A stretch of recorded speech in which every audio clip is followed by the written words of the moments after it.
Bismillahirrahmanirrahim. Assalamualaikum warahmatullahi wabarakatuh. Waalaikumsalam warahmatullahi wabarakatuh. Sebelum bertanya, apakah ini boleh kita bertanya tentang herbal kemarin itu, Pak? Boleh, enggak apa-apa kalau sekarang boleh, Pak. Ada teman begitu, dia memiliki sakit ambeien. Baik. Ambeien sampai kemudian dia sampai trauma pada saat BAB. Itu sampai kemudian darahnya itu muncrat, tidak hanya sekedar menetes atau apa, tapi sampai muncrat sampai kena temboknya gitu. Mohon bisa diberikan pencerahannya bagi ini, Pak. Ada lagi Bapak kira-kira? Kemudian yang kedua, pada saat mencoba untuk membuat pupuk urea dengan menggunakan kohe ayam potong dan ayam petelur, itu ternyata tidak panas. Ada yang menginformasikan dicampur dengan dedak yang katanya untuk mengurangi disinfektan yang sudah ada di situ gitu. Itu hanya hangat begitu. Apakah ini masih kurang air atau bagaimana? Mohon Usia berapa hari Pak proses? Kalau ini sudah 2 minggu lebih. Baik. Gitu. Terus sudah keluar jamur atau belum di atasnya? Belum. Baik. Terus kemudian kalau memang di YouTube-nya Bapak kemarin itu kan kohe ayam potong itu sebetulnya yang diinginkan hanya kesekamnya gitu. Kalau misalnya dengan sekam baru belum dijadikan liter ayam potong, itu bisa atau tidak, dan kemudian nanti campurannya bagaimana dengan kohe ayam petelurnya. Terima kasih Pak itu. Baik. Assalamualaikum warahmatullahi wabarakatuh. Begini Bapak Ibu, kalau proses fermentasi untuk ayam pedaging terutama, karena memang banyak sekali kandang sekarang gunakan desinfektan ya, makanya bakteri tidak bisa berkembang maksimal. Memang yang kita sarankan bisa dikasih dedak bisa, tapi dedak itu hanya menghidupkan ulang. Ada cara paling gampang Pak, Bapak bongkar lagi, kenakan udara. Ketika itu terkena udara, semua gasnya akan keluar. Gas racunnya akan keluar, kalau Bapak mau masukkan lagi dan pasti panas. Jadi airnya diambil dulu, setelah itu dimasukkan, diulangi lagi, dimasukkan tanpa tambahan bahan juga bisa. Tapi kalau mau tambah dedak, tadi sudah bagus ya. Dari mana Bapaknya itu Pak? Dari Purbalingga ya? Dari Purbalingga ya sudah coba. Pertama juga seperti Bapak juga. Terus setelah dilakukan yang kedua baru bisa berhasil ya. Seandainya Bapak sudah keluar kapang, sudah keluar jamurnya, maka yang terjadi tinggal panen aja Pak. Kemudian yang tadi masukkan dalam karung akan terproses. Justru akan panas di dalam karung nanti kalau itu keadaannya. Kalau untuk membuat kompos itu tidak masalah. Begini Bapak Ibu, ini saya jelaskan sedikit.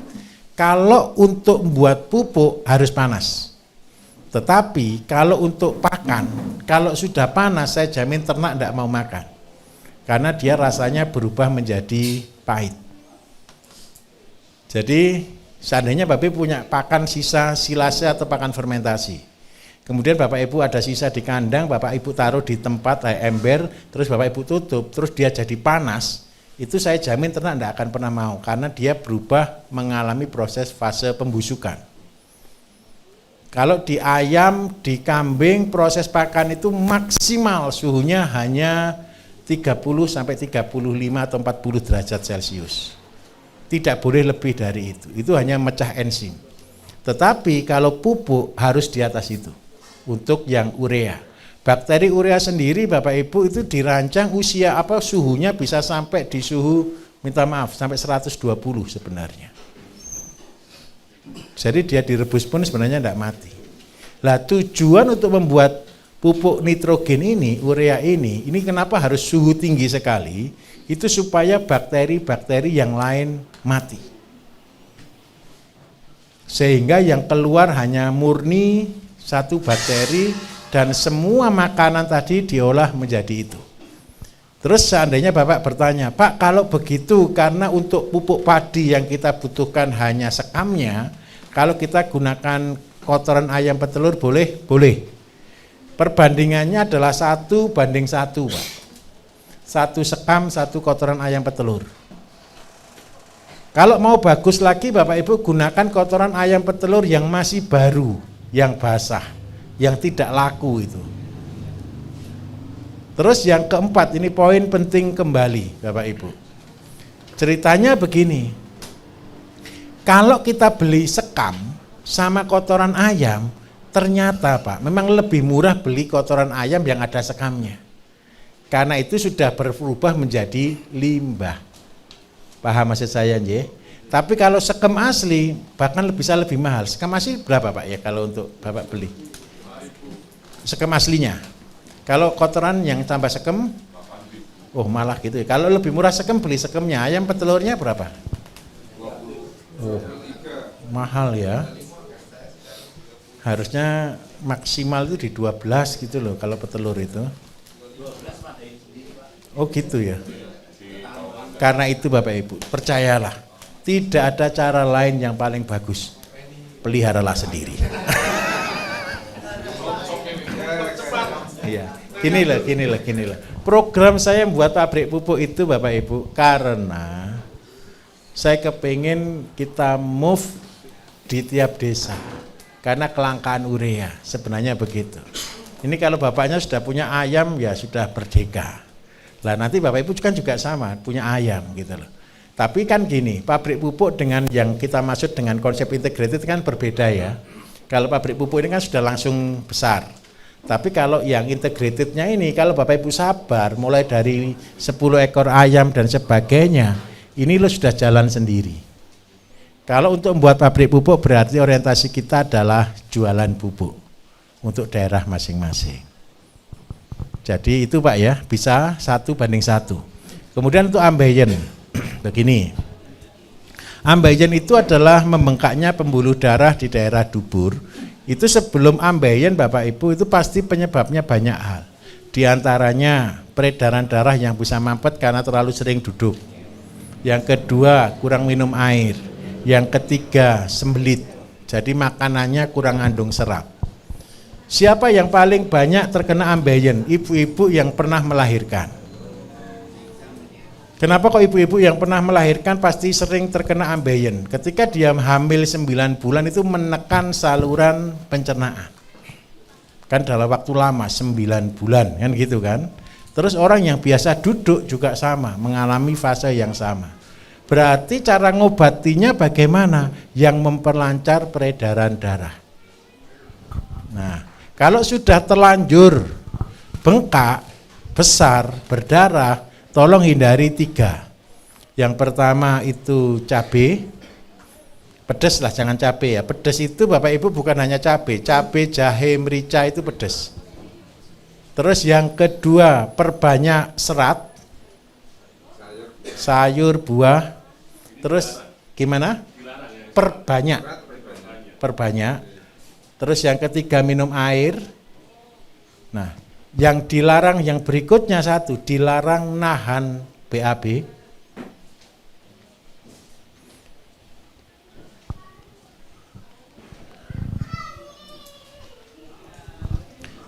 Terus kalau mau buat rebusan, tahu cari daun kasar namanya Pak. Search di internet daun kasar. Daun kasar itu daun amplas. Untuk amplas ada ya. Itu diminum, setelah diminum itu pecah pembuluh darahnya. Daripada operasi lebih baik dia pecah sendiri. Nah, setelah dipecahkan, dia kan perlu antiseptik. Antiseptiknya terbagus konsumsi kunyit, antibiotik dan antiseptik.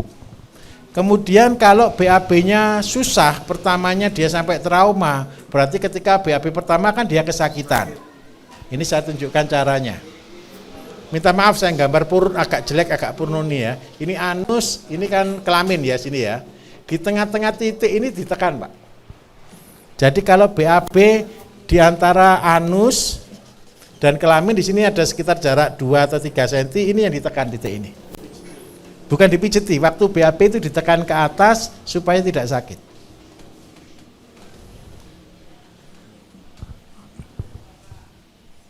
Paham di sini? Jadi ingat baik-baik, ketika mau BAB supaya tidak sakit tekan itu dulu, baru keluar. Setelah keluar kan dia selesai. Itu yang ada kayak ceklongan. Iya, ada lubang sedikit, itu ditekan.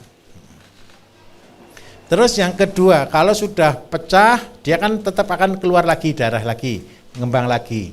Lah supaya ini tidak jadi keras di daerah dubur, carikan bunga sepatu. Tahu ya bunga sepatu ya, warna merah. Ambil daunnya satu, ambil bunganya satu, ambil daunnya 3, direbus, dibuat teh, airnya diminum, nanti di situ ada lendirnya. Lendir ini yang dioleskan di daerah dubur. Biar tidak keras. Itu anggap aja vaselinnya. Itu untuk membuat otot-ototnya tidak keras dan tidak mudah pecah setelah itu. Nah, kalau kita tahan tidak makan daging, satu lagi yang tidak boleh daging merah ya. Daging yang berwarna merah. Kambing, sapi, kalau ikan tongkol, itu tidak boleh. Cari daging yang berwarna putih, seandainya ikan yang berwarna putih, ayam begitu boleh. Oke, begitu Bapak ya. Obatnya dari tadi, bunga sepatu sama daunnya 3. Tapi semua Bapak Ibu begini ya, seandainya Bapak Ibu nanti di tengah jalan, Bapak Ibu ada penyakit dan sebagainya, lontar di grup. Sebenarnya di grup kita ini banyak, ada grup pertanian sendiri, peternakan sendiri, kesehatan sendiri, grup alumni, adminnya beda-beda. Cuman kalau seandainya memang kan Bapak Ibu nanti terbatas kan di grup alumni saja. Nanti kalau seandainya penyakit pun tanya di grup bisa atau di Pak Bambang bisa. Karena nanti akan terbantu oleh peserta pelatihan yang 1 minggu. Peserta pelatihan yang 1 minggu itu belajar semua penyakit. Dan mereka belajar buat jamunya sendiri-sendiri. Jadi setiap hari kita bagi kelompok yang membuat jamu untuk melayani yang lain saling mengobati. Dan bisa sambil belajar terapi itu yang pelatihan 1 minggu. Jadi itu juga ada di dalam grup, saya yakin mereka akan bantu memberi solusi nanti. Mimpi saya begini loh Bapak Ibu. Ya memang ini mimpi yang terlalu tinggi ya. Belajar 2 hari harus bisa semua kan saya tidak maksa. Enggak, ini pulang pokoknya 1 aja, jangan sampai nanti pulang terus bingung mulai dari mana lagi loh ya. Nanti alasannya Pak terlalu banyak belajarnya gitu kan.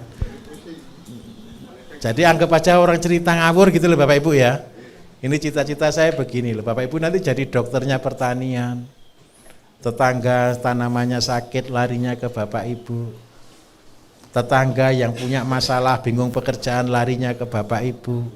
Terus tetangga yang sakit juga larinya ke Bapak Ibu. Dan obat yang kita jual adalah makanan kita. Jadi di situ kan banyak jus, banyak rebusan dan sebagainya, tolong dilengkapi di rumah masing-masing. Ditanam maksud saya. Kalau di dalam bisnisnya silakan Bapak Ibu bisnis sendiri-sendiri, saya tidak tahu caranya, Bapak Ibu atur sendiri deh pokoknya. Yang penting saya cuma memberikan jalan. Karena apa? Pasien-pasien yang sakit di luar Bapak itu bingung beli di mana. Kalau saya sendiri ngelatih pelatihan herbal sendiri, semua sendiri, saya tidak bisa. Waktu saya sudah tidak ada. Karena itu yang gabung di pertanian saya titipi untuk belajar juga herbal. Minimal belajar terapi, begitu loh. Soalnya contoh, kasus saraf kecepit tahu ya, HNP ya. Terus habis gitu kalau dia sampai sakit, sampai tidak bisa jalan gitu. Kasihan Bapak Ibu. Padahal itu terapinya 5 menit. Boleh, mari silahkan. Saya suatu hari pernah ini saya ceritai sedikit. Saya di mall di Madiun waktu itu. Di mall di Madiun itu saya beli di warung pinggir jalan depan mall Bapak Ibu. Yang layani itu tahu-tahu jatuh di depan saya. Gara-gara kenapa? Punggungnya kesakitan. Nah di depan saya ini kan kalau di luar kan saya nyamar Bapak Ibu. Orang kan tidak boleh tahu saya gitu. Jadi gara-gara begitu jatuhnya di depan saya ya rezekinya dia kan. Akhirnya langsung saya tarik, oke Bu, mari Bu, duduk dulu, saya terapi.